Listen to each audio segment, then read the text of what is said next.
ওকে বন্ধুরা, একটু এর আগে ভিডিওতে দেখাইছি, এটা সৌদি আরবে কুয়া ফাতে বলা হয়। এটা ওয়ালের পানি করে নষ্ট হইতেছে। আগে যে কাজ করছে সে লাগায়নি, উন্নত করে এটা পরিষ্কার করে নিচ্ছে, নতুন করে এখন খাওয়ানো হচ্ছে।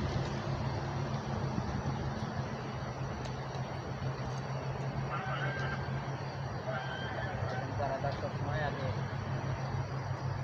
যে কুয়া ফাতে, বাংলাদেশে কী বলে সেটা বলতে পারলাম না, এদেশে এটাকে কুয়া ফাতে বলা হয়। এইটা সবসময় আগে কানাডা লাগে।